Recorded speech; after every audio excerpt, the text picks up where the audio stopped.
Guys আপনাদেরকে জানাই আর কে ব্লগে স্বাগত। তো আমি এসে গেছি লালগোলা খান্দোড়া, মানে অ্যাকচুয়ালি বর্ডারে। আর এটা যেটা দেখতে পাচ্ছেন পদ্মা বর্ডার। তো এখানে বর্ডার বলতে এখানে পদ্মা। সাধারণত আমরা দেখি যে কোনো জায়গায় বিএসএফ ক্যাম্প থাকলে সেখানে সাধারণত নেট দিয়ে ঘেরা থাকে এবং ফজিরা থাকে, যদিও আছে ওখানে একজন ফজি। তো এখানে অনেক গল্প হলো, আলোচনা হলো, আর আমি পরিচয় দিলাম ফোর্সের লোক বলে, ওখানে যার চান্সও দিয়েছিল। তো যাই হোক, ওখান থেকে ঘুরে এলাম, অনেক ভালো লাগলো। এবং ফজির হাতে, বিএসএফের হাতে জল খেলাম। তারপর আবার চলে এলাম টিফিন করার পর এই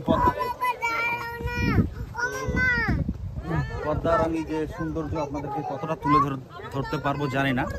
তো আপনাদেরকে আবার দেখাচ্ছি এই যে ঢেউটা, ওদেরকে তুলে আমাকে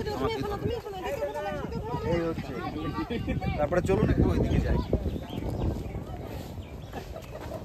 আসুন, আপনারা আসুন, চলুন যাই। আপনারা সঙ্গে থাকবেন। এই যে পদ্মার আকার,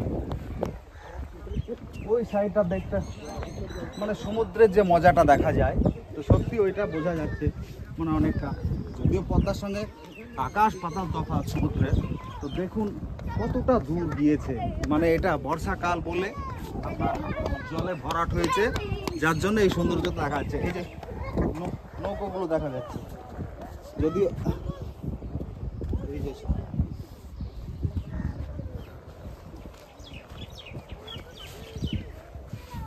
তো এইসব সিন আপনারা দেখেওছেন অনেক সময় চলচ্চিত্রে, অন্যায় অবিচারে।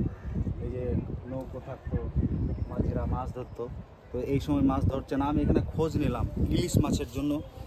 আমি ইলিশ এখান থেকে পেলে নিয়ে যেতাম। তো যদিও এখানে ইলিশ এখন পাওয়া যাবে না, তাই বললো ওই ঠিক দূরে ওই সাইডে, একেবারে ডান সাইডে ওইদিকে ইলিশের বাজার বসে, ওখানে পাওয়া যাবে। তো যার জন্য আর একজন বর্ডারে ওখানে ক্রসিং করার সময় ওখান তো বিএসএফরা সবই চেক করে, একজনকে চেক করছিল দেখলাম, ওখান থেকে খয়রা মাছ কিছু নিয়ে আসছিল। তো আমি বারবার খোঁজ নিলাম, এখানে দরজামও জিজ্ঞেস করলাম, এখানে ইলিশের দামও সঠিক আছে, খুব হাই ফাই না। ওনারা বললেন এখানে ইলিশ মাছের দাম গাইজ 1400, 1500, 1600 হয়। তো জেনে নিলাম। আর পদ্মা এই বর্ডারে আমি জীবনে প্রথমই এলাম। আর যে বর্ডারে এলাম জলে ভরা বর্ডার, এই যে জলে ভরা বর্ডার। চলুন একটু উঁচু দিকে যাই, আরও ভালো লাগবে। আসুন।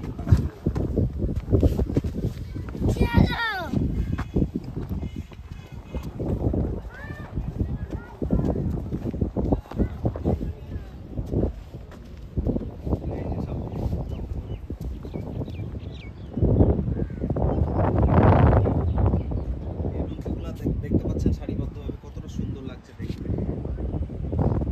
মাছ ধরার সিন দেখতে পেলাম, অনেকে বললো ওইদিকেই। তো চলুন আর একটু এগোই উপর দিকে। আমরা এই রাস্তা দিয়ে এসেছি, আর এখানে নামলাম, আবার বাড়ি ফিরে যাব কিছুক্ষণ পর। তার মধ্যে আপনাদেরকে জায়গাটা দেখিয়ে দিলাম। আর ওখানে যেটা দেখতে পাচ্ছেন আপনারা, ওখানে আইসক্রিম বিক্রি করছে।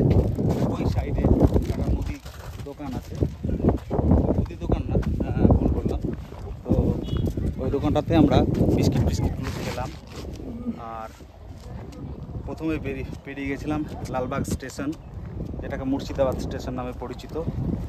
সেখানে আমি ভাত খেয়ে নিলাম, সবজি ভাত। আর আমার অর্ধাঙ্গিনী উনি খেলেন